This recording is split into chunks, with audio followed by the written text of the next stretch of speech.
doit être quelqu'un qu'on connaît, ça.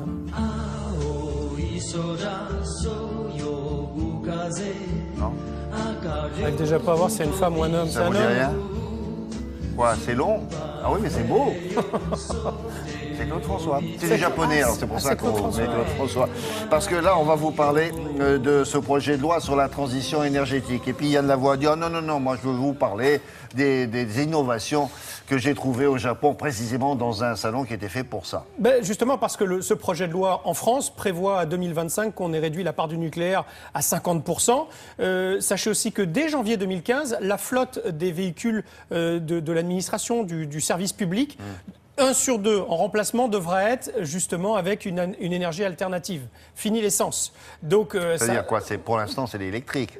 Bah, il y a l'électrique, on a parlé ici du GPL, on va vous parler de la pile à hydrogène et c'est justement ce sur quoi je veux vous parler, ce dont je veux vous parler et ce qu'on a vu notamment au CEATEC au Japon, parce que là-bas, depuis Fukushima, il faut vous dire que l'ambiance a un peu changé et qu'on a compris que le nucléaire était peut-être pas la solution idoine à tous les niveaux et notamment au niveau des véhicules. Et comme les voitures représentent un énorme marché là-bas, ils pensent d'abord à cette énergie alternative et puis ensuite vous allez voir à tout ce qu'on peut trouver à l'intérieur d'une automobile et qui finira bientôt dans notre automobile sur le marché français. Regardez.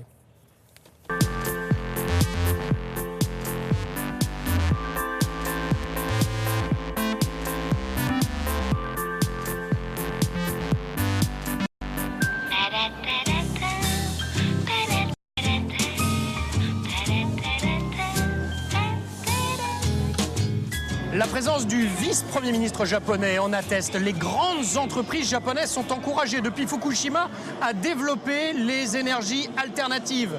L'une qui est retenue par exemple, c'est l'hydrogène. L'hydrogène a l'avantage de ne pas rejeter de CO2, mais seulement de l'eau. Et en plus, ça peut servir de pile à combustible dans la maison.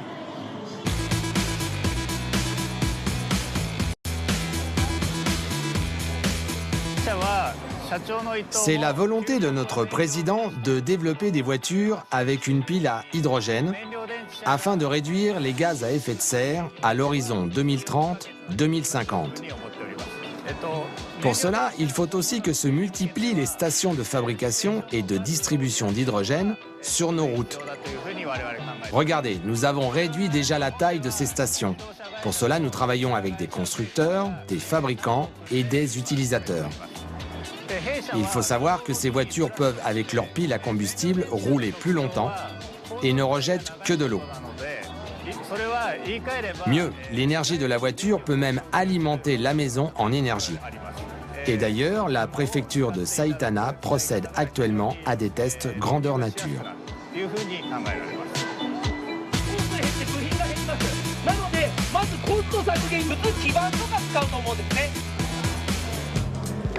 Bientôt dans nos voitures également, toujours un seul écran central, mais avec 2 programmes associés sur le même écran.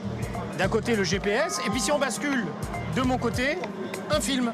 Un seul écran qui propose 2 programmes différents, et d'un simple mouvement de main, on peut par exemple changer le programme.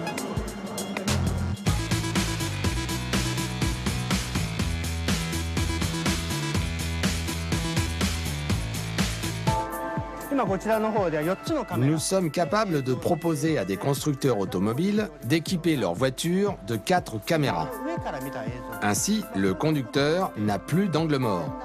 Il a une vision à 360 degrés de ce qui se passe autour de sa voiture.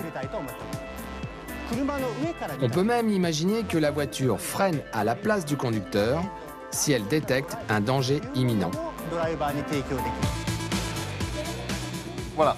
En principe, ce que vous venez de voir, ça sera peut-être dans votre équipement auto d'ici quelques mois. Oui, bien sûr. Les Japonais étaient les leaders dans les années 90 des innovations. Ouais. Ils se sont fait damer le pion par les Chinois, les Coréens, parce qu'ils se sont un peu recroquevillés sur leur propre marché.